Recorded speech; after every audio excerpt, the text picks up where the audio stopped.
Primeiro que o ministério do diabo realmente nunca mudou, e a murmuração é o louvor a ele, né? Isso. A murmuração é um louvor a Satanás.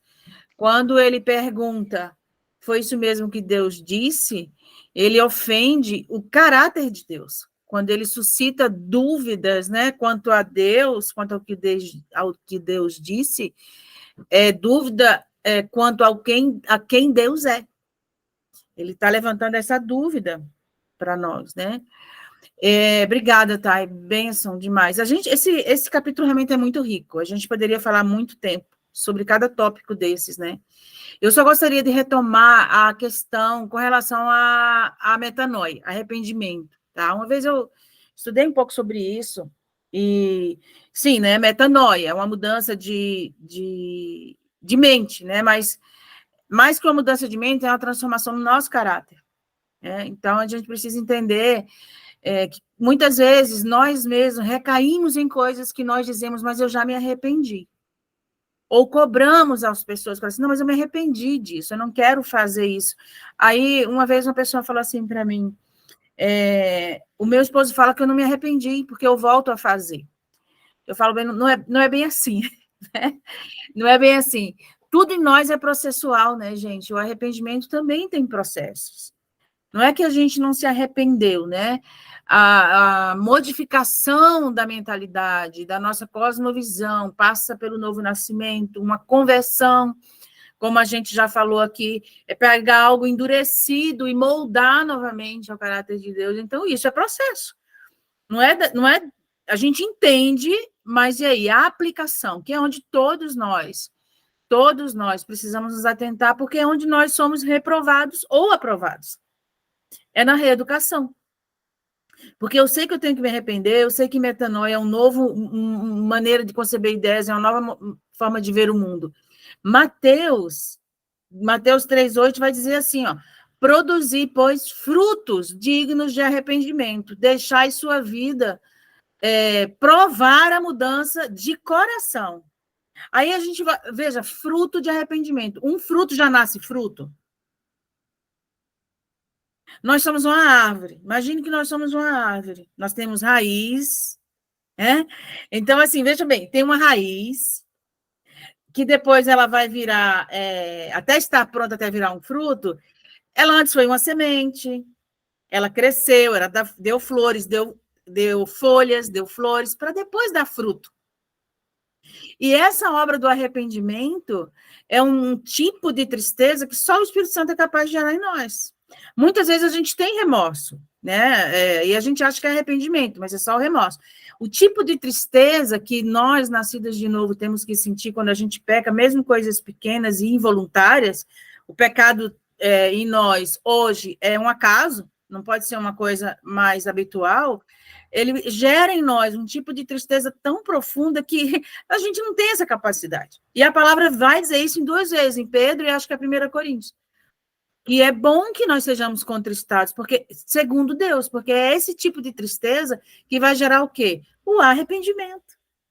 Então, a gente não precisa dizer, eu não consigo mudar isso aqui, eu me arrependi, mas não consigo mudar. Então, não aceite a palavra. Será que você se arrependeu mesmo?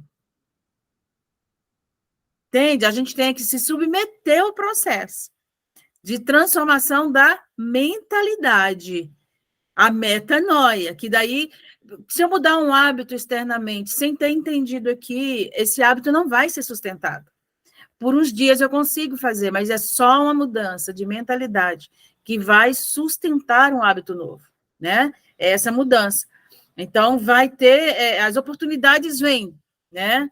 As oportunidades não faltam para nós, porque nós temos que andar em arrependimento. Eu li esses dias, alguém escreveu assim, que nós não somos diferentes das pessoas por sermos cristãos, apenas nós nos arrependemos.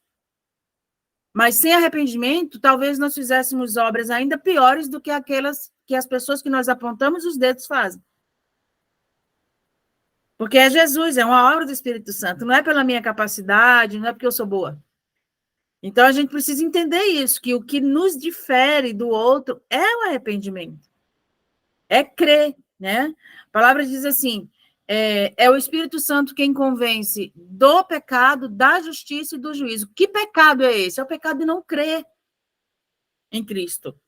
É o pecado de não crer em Cristo que o Espírito Santo vai me convencer. Os demais pecados é processual, é mudança de mentalidade, que é o próprio Espírito Santo trabalhando.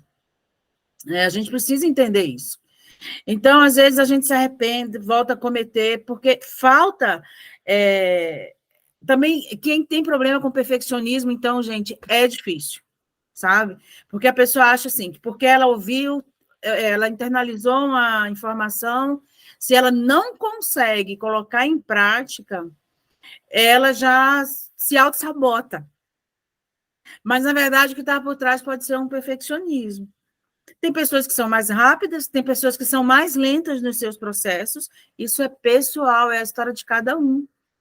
Tem coisa que eu já entendi, o outro não entendeu, tem coisas que o outro entendeu que eu também já não entendi ainda.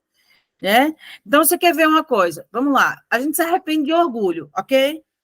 Vamos falar logo de uma coisa assim que é uma raiz de muitos males, né? Coisinha básica, né, Carol?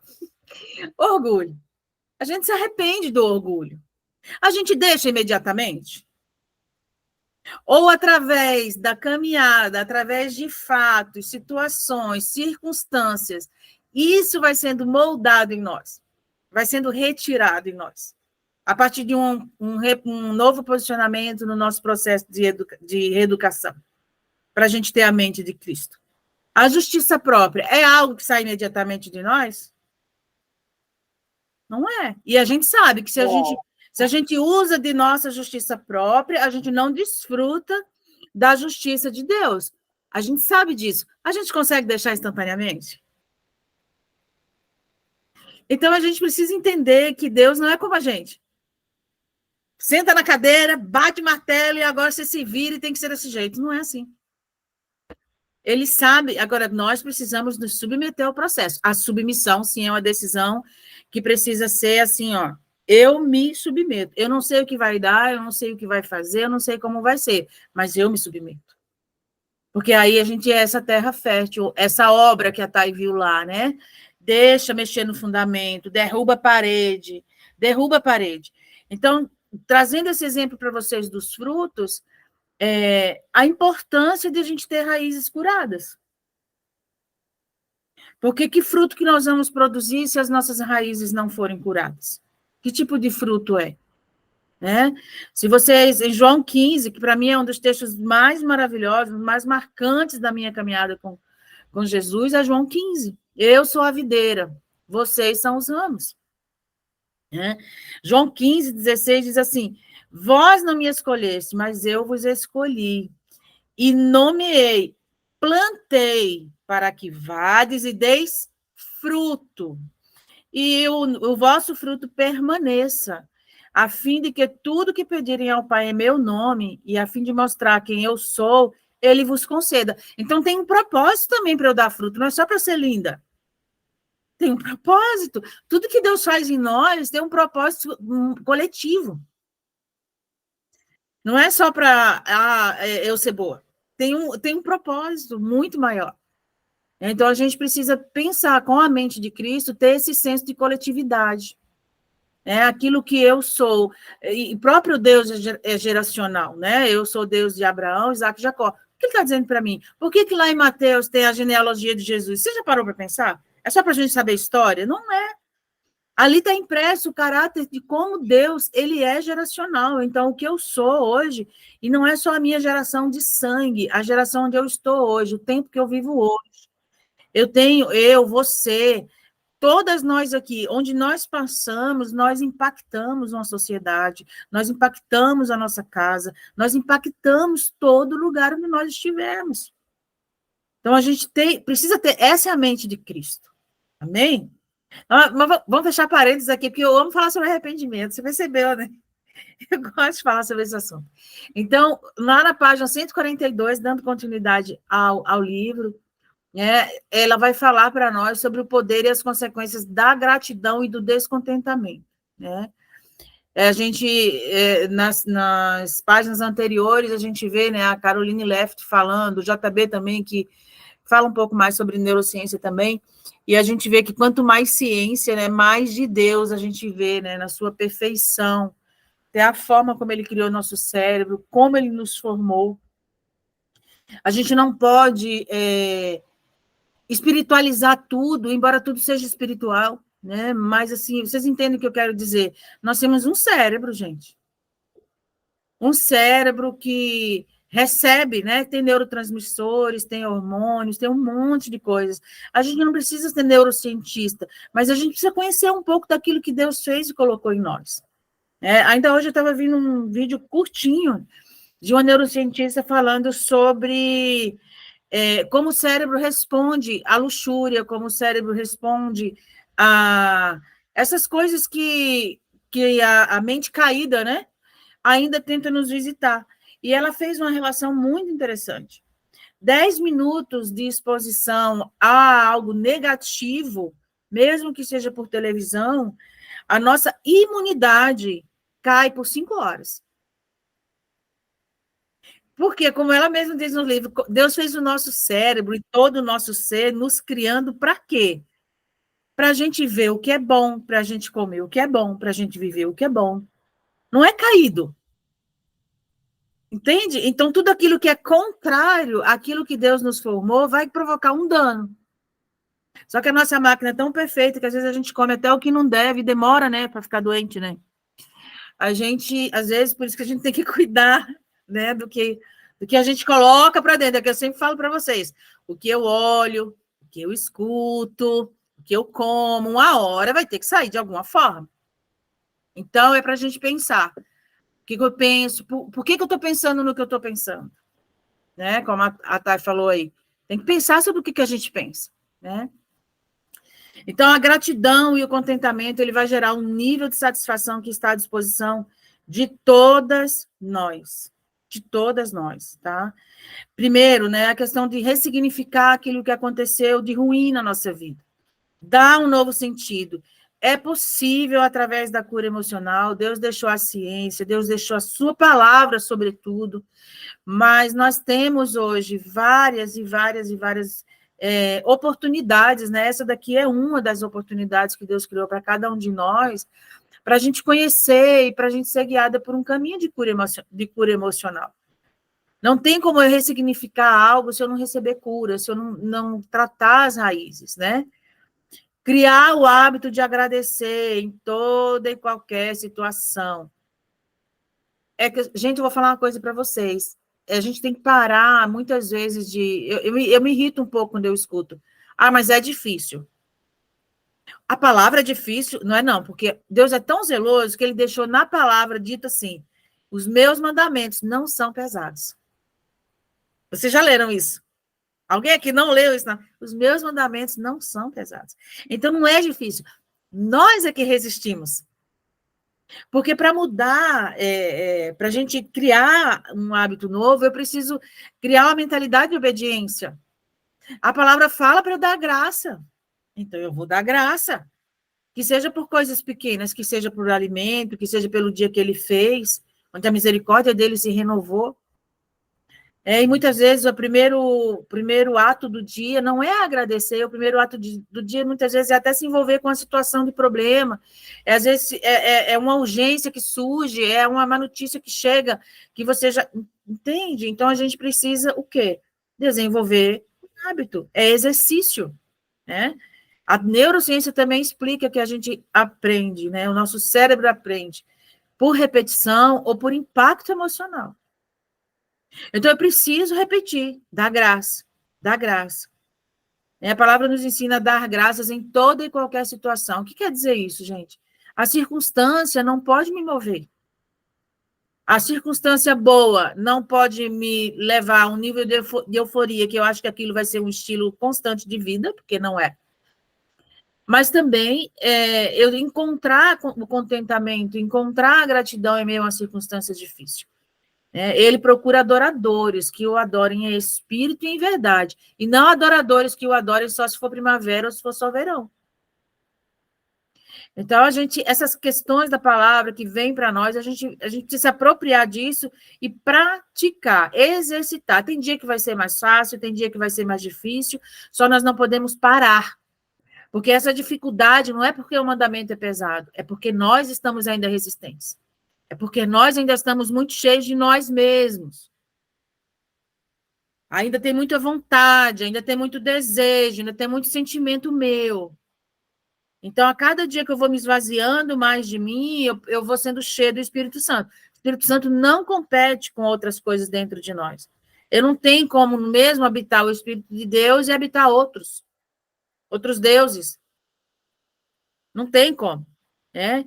Então, o que a gente pode fazer? Né? Uma vez eu ouvi uma palestra de uma pessoa que falava sobre a técnica do diário de gratidão. Para trabalhar, tem pessoas que têm dificuldade em agradecer, porque a nossa tendência mesmo, caída, é valorizar as coisas ruins e menosprezar as coisas boas. Então, a gente tem isso. Então, se a gente aplicasse, por exemplo, o diário de gratidão, mesmo por escrito, ela orientava, era uma psicóloga, ela orientava a fazer por escrito, né? Você fazia afirmações, poxa, você foi feita a imagem e semelhança de Deus. Não é motivo de agradecer? Pela salvação, pela cura, pelo trabalho, inclusive da vida no lar, pelas pessoas difíceis que nos refina. Né, Carol? Hoje de manhã eu estava lavando louça, né? Eu falando, é verdade, Espírito Santo. É difícil. É verdade, Espírito Santo, não é não. Não é não, difícil não. É amar o próximo como a si mesmo. O mandamento não é pesado. Aí é verdade, Espírito Santo. Os relacionamentos nos aprimoram, mas as pessoas difíceis nos refinam mesmo, né? E é verdade. É verdade. É verdade. E quando a gente não faz isso, é que a gente está muito vivo ainda, né, Tere? Não é? É verdade. Tá cheirando Sabe? carne.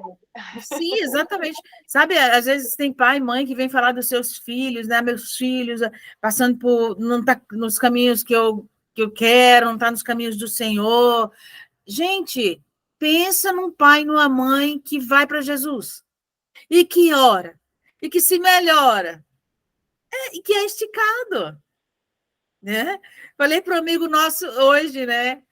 A gente tomando um café e tal, eu falei assim, estava eu, Renato, ele junto, eu falei assim, as bênçãos de Deus para nós estão nas regiões celestiais.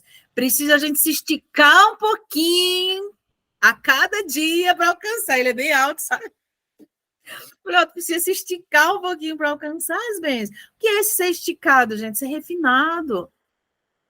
Ser refinado, ser tratado no nosso caráter, no nosso eu, sabe? A gente se esvaziar mesmo para ser cheio do Espírito Santo. Então, até pelas pessoas difíceis que nos refinam, a gente tem que agradecer a Deus, porque se não fossem essas pessoas, nós estaríamos ainda numa infância espiritual, numa infância emocional. São essas pessoas que vão nos levando para a maturidade, né? Então, João 15, para mim, esse capítulo de João 15, para mim, sabe, junto com Romanos 12, 2, são aulas que a gente tem que ter sempre perto, porque ele nos ensina como fazer isso, como passar por esse processo de agradecer, de viver contente, né? É na dependência. João 15 também diz, sem mim nada podeis fazer. É nada, gente, nem se arrepender. A gente precisa entender isso, né? Então, a gente precisa parar de se auto-sabotar, sabe? Você sabe o que é auto-sabotar, né? Quando eu falo isso, vocês entendem. A gente mesmo cria obstáculos. Sabe essa frase? É difícil? É uma autossabotagem. Gente, se eu falo que é difícil, eu entendo que é difícil, eu vou agir em cima daquilo que eu acredito. Aquilo que eu penso. Né? Barreiras para realizar o que a gente precisa fazer, para alcançar o objetivo pretendido, para viver o propósito. E muitas vezes essa autossabotagem vem na forma de culpa, vem essa fala de Satanás ali, o ministério do diabo, está ativíssimo, tá? Ele quer paralisar o de Jesus e o nosso, mas o dele está super ativo, né? E, infelizmente, cada vez parece que ele tem um treinamento bem intensivo, né, para os seus adeptos. Então, assim, quando a gente... Essa fala derrotada, sabe? Tere também Não consigo. Isso. Oi? Eu ia falar exatamente isso, eu não consigo. Não consigo. Tinha um livro passado que a gente leu que também falou sobre isso, que se a gente fica falando, não dá, não consigo, não, isso não é para mim. Não, a gente tem que começar, não, eu consigo, eu vou, e tal, para a gente, né? Sim, Carol, porque a palavra diz, maior é aquele que está em mim do que o que está no mundo. Eu suporto todas as coisas, porque a força que vem, que está em mim, não é de mim, é do Senhor. Então, a gente tem a palavra a nosso favor. A palavra é uma espada, né, que a gente vai usando. Então, precisa sair da nossa boca essas palavras, sabe? Não consigo, isso é para outra pessoa, não é para mim. O espírito de orfandade, ele nos visita com desistência. Ele vai tentar tirar nossas forças. Vai dizer, eu não posso mais, eu vou só até aqui, para mim chega, para mim deu. Eu já falei isso, gente, para mim deu. Ai, deu, eu não terminei nem a frase, já estava toda arrependida dentro, entendeu? Porque não é só eu, gente. Para mim deu, eu vou só até aqui, não vai nada. Não vai nada. Entregou a vida, que você não se manda mais. É muito bom, é muito libertador isso, né? A gente não precisar escolher esses caminhos ruins mais, sabe? Então, a gente precisa desenvolver um coração perdoador, ser rápido para perdoar. Tem que ser muito rápido para perdoar, né? Sempre, sempre tendo como alvo no processo do perdão, e isso a gente estudou muito bem aqui no começo do clube de leitura. Qual é o nosso objetivo maior no processo de perdão? Chegar ao ponto de vencer o mal com o bem. Vencer o mal com o bem, né? Mantenha-se curado e liberto, né? Dando respostas diferentes, ressignificando os traumas e problemas recorrentes. Porque muitas vezes, gente, nosso tempo está voando.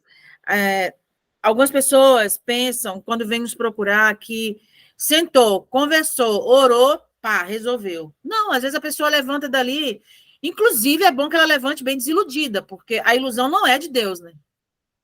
Ilusão não é de Deus. Então, a gente tem que encarar a verdade. Às vezes, a pessoa levanta desiludida, às vezes, a pessoa estava com um castelo construído, a gente vai ter que... Olha só, esse seu castelo aí, ele vai ter que vir abaixo. Então, a gente precisa entender que é o início de um processo onde a gente se propõe a passar por uma reeducação à luz da palavra, à luz dos princípios bíblicos, e que é uma cirurgia sem anestesia. É uma cirurgia sem anestesia. Sabe por quê? Porque muitas pessoas até já devem ter passado por essa experiência, quem aconselha, de pessoas chegarem anestesiadas. E uma pessoa anestesiada, ela não tem noção do tamanho da ferida, ela não tem noção do tamanho do estrago que ela está fazendo. São pessoas que ainda têm algumas mordaças, não falam, não se mostram, não se revelam, acham que está tudo bem. Eu já falei aqui, cuidado com gente que fala assim, eu e Deus, está tudo resolvido, tá nada. Tá? Até o nosso último dia na Terra, a gente está... o caráter de Cristo não é algo que a gente vai alcançar, me converti, tudo se fez novo, não. Processo, né? Então, a gente desenvolveu um estilo de vida de ação de graças. Né? Não tem... Ela falou bastante sobre neurociência nesse capítulo, né? Então, que tal se a gente colocasse assim, ó, tudo é treino. Sabe o devocional? Não, eu vou me disciplinar.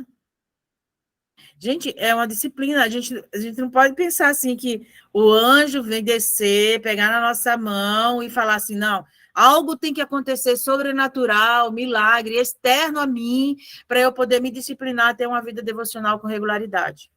Isso é disciplina. Isso é decisão. Eu preciso me disciplinar para isso. Então, tudo é treino. Podemos aprender através do exercício do que se deseja aprender. Continuamente, todo dia.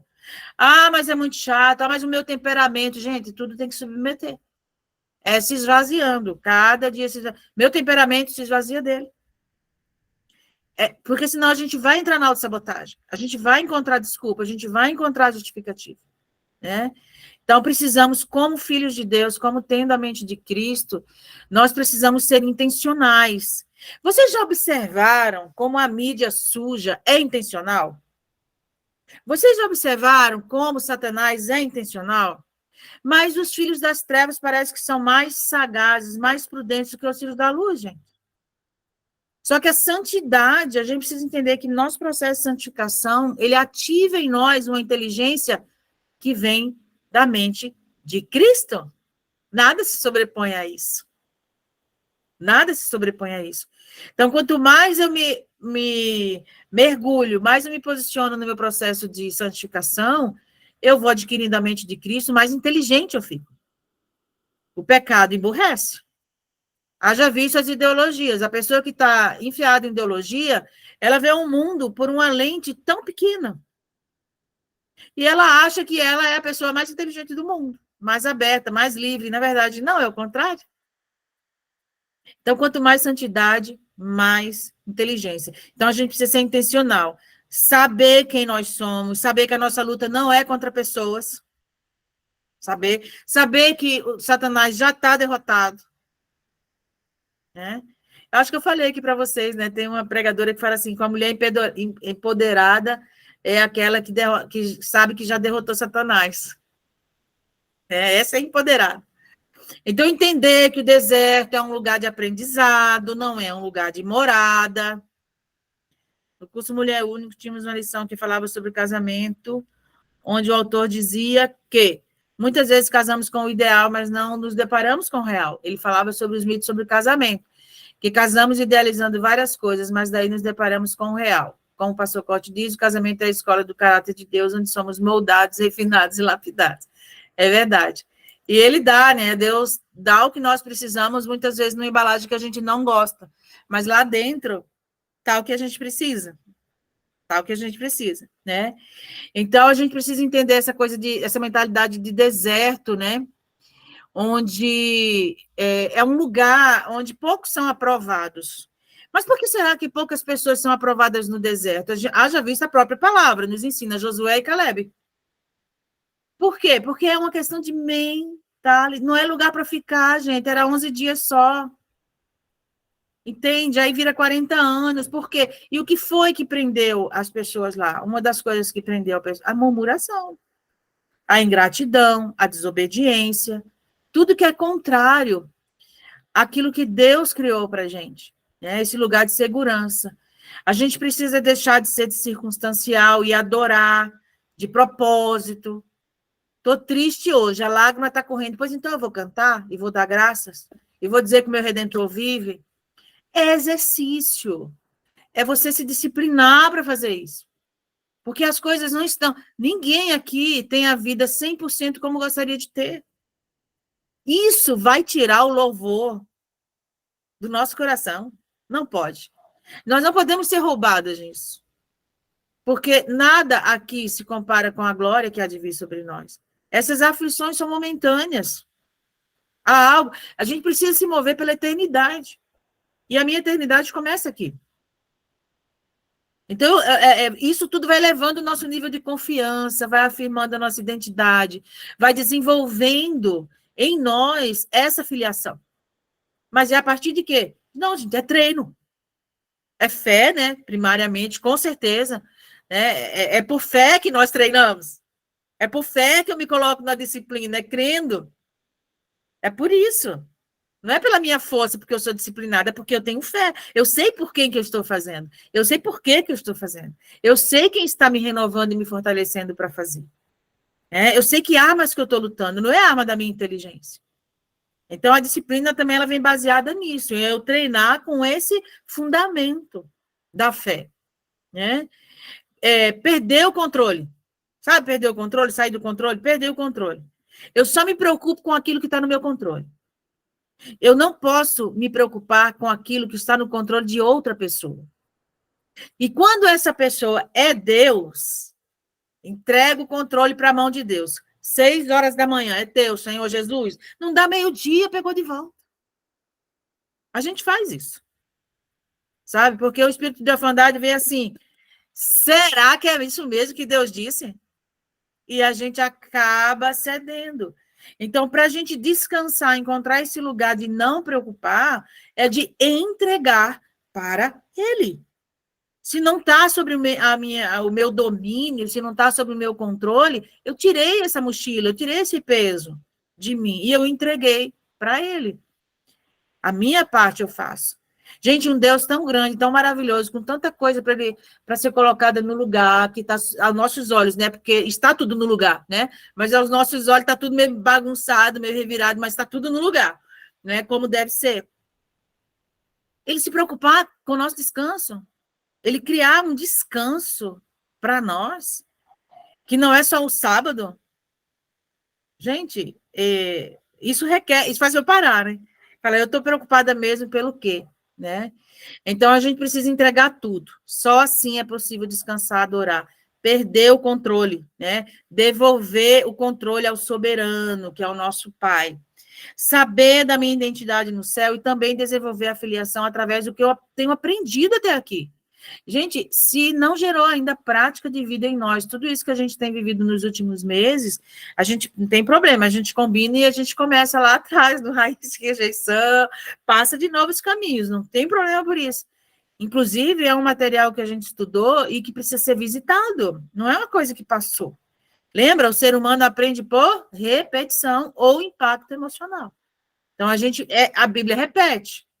A Bíblia repete e ela se autoafirma, né? Tudo que você lê é sustentado em outro texto, em outra passagem. Então, buscar o conselho do Espírito Santo continuamente também é uma forma de eu ser intencional nessa minha disciplina. Substituir a reclamação por ação de graças é um exercício que funciona. Ao ponto de não usar como máscara de murmuração, porque a gente é boa nisso, tá? Não estou murmurando, não, estou só comentando. Não comente. A gente faz isso. Não é não compartilhar, tá, gente? Eu não estou falando nesse sentido, porque uma coisa é você, olha, eu preciso de um conselho, porque eu estou vivendo essa e tal situação, me ajuda a ver o que eu não estou vendo, me ajuda aí. Lembra dos pontos cegos? Isso é uma coisa, tá? Mas algumas pessoas que a gente encontra no nosso dia a dia, que nós não sejamos essa pessoa, tá, gente? Murmura e fala assim, não, mas eu estou só comentando. Então, se o comentário for para a glória de Deus, amém. Então, principalmente quando é falando mal de outra pessoa. Mas fulano fez isso, isso, isso. Vem cá, mas você está fofocando? Não, não, não, estou só comentando. Estou só comentando. Cuidado, né? Cuidado. Comente para a glória de Deus, compartilhe em ação de graças, edifica o outro. Essas coisas a gente precisa trazer para a nossa vida diária, né? Tem tantas outras formas, né, gente? Porque para a gente alcançar, né, essa esfera de adoração, que o inimigo, na verdade, quer nos roubar, né? O inimigo quer nos roubar desse lugar de adorador, né? Aí você pode me perguntar assim, mas como eu posso ressignificar tudo isso que aconteceu comigo? Veja bem, a dor da Lidiane é a dor da Lidiane, a gente não mede, a gente não compara. A minha é a minha, da Vanessa é a da Vanessa. A gente não compara. Mas todas podem ser ressignificadas. Não há nada que não possa ser ressignificado, né? Tiago 1, do versículo 1 em diante, vai dizer que, meus irmãos, considerai motivo de alegria o de passados por várias provações, sabendo que a prova da vossa fé produz a paciência. Tenha, porém, a paciência. Então, a gente vai falando ali sobre a questão da aprovação. Aí você fala assim, Tere, mas o que passou comigo foi permissão de Deus? Eu tenho um pensamento a respeito disso, assim, ó. Deus nos criou para termos uma vida de Éden. Vamos falar assim para a gente entender bem, né? Aí veio a queda. A partir da queda, a forma como nossos pais nos conceberam e nos educou não é responsabilidade de Deus. Mas ele pega tudo aquilo de ruim que aconteceu conosco, nos cura, e aquilo ainda vai se tornar o nosso ministério, vai ser instrumento de cura para outras pessoas. Só que para chegar nesse ponto, a gente precisa entender os processos. Eu vejo as dificuldades que a gente enfrenta na nossa vida, consequências que a gente tem colhido, são em suma, né, primariamente, consequências da queda. Mas e as nossas escolhas? Ah, mas as minhas escolhas foram baseadas porque na minha casa era assim, era assado. Não, mas olha só, a palavra de Deus diz lá em Ezequiel que a alma que pecar é essa que morre. Não pode mais. Só, mas eu não conheço. Sim, o povo conhece, o povo sofre e perece por falta de conhecimento, por isso que a gente está aqui. Então, você entende como a gente não tem, quando a gente começa a perguntar por quê, a gente tem a resposta na palavra? Então, quando eu entendo que os processos que eu estou passando não é para me matar, mas Deus usa, inclusive, essas consequências pedagógicas que eu preciso passar para aprender, como uma forma de me aprovar, de eu ser aprovada. Existe uma torcida no céu para nós sermos aprovadas. Eu consigo até imaginar. na minha mente santificada, eu consigo imaginar uma torcida para a gente vencer, para a gente ser aprovado. Sabe? Eu vejo isso no mundo espiritual acontecendo, celebrando. Quem está torcendo contra nós, a gente sabe que é o inimigo das nossas almas. Então, o propósito das promoções são para nos aperfeiçoar, nos amadurecer. Gente, sem as aflições, sem os processos, tudo isso, a gente não amadurece. A gente continua na infância espiritual. Então, Deus não é responsável pela forma como nós somos concebidos, educados, tampouco pelas nossas escolhas ruins. Então, não tem como hoje a gente ter uma visão de falar assim, mas é difícil. Mas não foi fácil quando a gente fez a escolha má. Não foi difícil, né? Escolher pelo caminho ruim. Então, as palavras de Deus, os mandamentos dele não são pesados, né? Então, quando nós retornamos para ele, aquilo que foi nossa dor, nossa vergonha, a culpa, tudo isso se vai. E a gente passa a viver por propósito, de forma intencional, né? As consequências são reais, gente, eu não desconheço, são reais, e elas são tratáveis. Glória a Deus que nós temos tantas ferramentas hoje, mesmo em aconselhamento, a neurociência, a psicologia, a psicanálise, tudo usado para a glória de Deus, gente, são ferramentas fantásticas, funcionam. É lógico que nada substitui a palavra de Deus, mas complementa. Né? Então, como é que a gente pode ser aperfeiçoado? Fazendo novas escolhas, e isso tudo está no processo de ressignificação. Tá, até aqui eu escolhi mal, agora eu vou realizar novas escolhas. Eu vou perdoar, eu vou amando a Deus, eu vou orando e desenvolvendo o amar a Deus com todo o meu coração, toda a minha alma, toda a minha força, todo o meu entendimento. Eu vou perseverando, conhecendo, prosseguindo conhecer. Não mais as feridas são minhas conselheiras. Gente, coloca a boca no trombone, manda mensagem para alguém, liga alguém, chama alguém, faz alguma coisa. Não fica se aconselhando com as dores no travesseiro, são péssimas conselheiras. Péssimas conselheiras, né? As nossas dores não podem ditar nossos dias. Então, a gente precisa sair desse lugar, que parece um lugar de jardim de infância, sabe? Espiritual. A gente precisa sair desse lugar, né? Há uma vocação a ser exercida, há um reino do qual nós somos representantes. Então, a gente precisa se submeter a um pastoreamento integral, não apenas nas crises. Essa é caminhada, a vida devocional, que a Thay trouxe aqui. Só que tudo isso, gente, ressignificar, não murmurar, ser contente mesmo, né? Como o Paulo diz, aprender a andar contente em toda e qualquer situação, na escassez, na fartura. Tudo isso só é possível se nós lidarmos com as raízes da nossa vida. Se nós lidarmos com as raízes. Amém? Amém. Alguém gostaria de compartilhar? Hoje era isso que eu gostaria de compartilhar com vocês. Estou muito grata a Deus por vocês estarem aqui nessa jornada, né? Falta só nosso último encontro. Então, hoje, se vocês quiserem compartilhar alguma situação, trazer alguma situação real para a gente, na prática, algum caso prático, como a gente pode fazer isso, é o momento, né? Estava com saudade de você, Vanessa. Hoje, eu ia te mandar mensagem hoje. Eu falei, cadê a Vanessa, gente? Sumiu. Bom ter você aqui. A Fabi também está por aí. Então, alguém quer falar alguma coisa, gente? Trazer algum caso? Eu gosto de estudar, né? Caso. Eu acho que fixa bem para a gente, porque sai daquela questão da teoria. E eu entendo que se é possível para Thay, é possível para mim também, porque está à disposição de todos nós. Se é possível para um, é possível para todos nós.